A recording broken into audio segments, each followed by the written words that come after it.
Bonsoir et bienvenue à ce téléjournal. Le Grand Conseil de Prince-Albert a reçu 1,4 million de dollars des gouvernements fédéral et provincial. Cet argent aura pour but d'analyser les besoins de sécurité dans les communautés autochtones. Selon le vice-chef du Grand Conseil, Joseph Tiani, le besoin est criant. Il dit que c'est important de travailler directement avec les communautés pour qu'elles puissent expliquer leurs enjeux spécifiques. À Saskatoon, des familles se sont réunies à l'occasion de la marche Flora pour offrir leur soutien aux nouvelles mères qui vivent avec des troubles mentaux périnataux. Pierre-Olivier Nadeau et Albert Couillard étaient sur place. Des familles se sont rassemblées aujourd'hui pour témoigner leur soutien aux nouvelles mères qui font face à des troubles mentaux périnataux comme la dépression postpartum.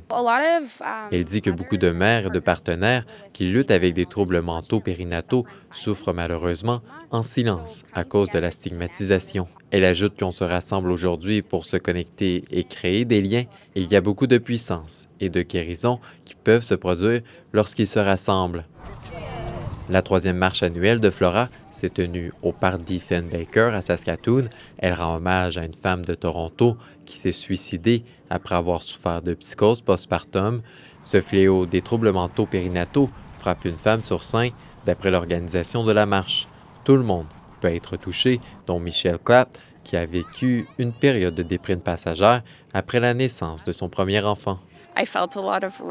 Elle explique avoir ressenti beaucoup de rage et de repli sur elle-même et ça s'est dégradé avec le temps. Elle ajoute avoir eu beaucoup d'inquiétudes et d'anxiété concernant son bébé. Le combat se fait notamment avec l'aide des proches, dont le conjoint.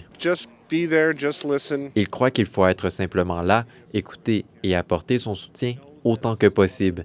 Il mentionne que beaucoup d'autres personnes rencontrent les mêmes problèmes et il recommande de ne pas avoir peur de solliciter la famille et des amis, non seulement pour soutenir sa conjointe, mais aussi pour se soutenir soi-même.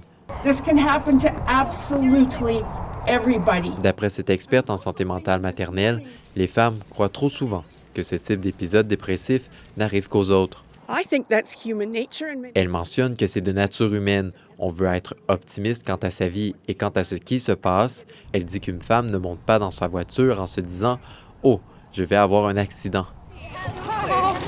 En tout, l'événement a permis d'amasser plus de 13 500 $ pour les troubles mentaux périnataux. Ici Pierre-Olivier Nadeau, Radio-Canada, Saskatoon. Voilà ce qui conclut ce bulletin d'information. Bonne soirée.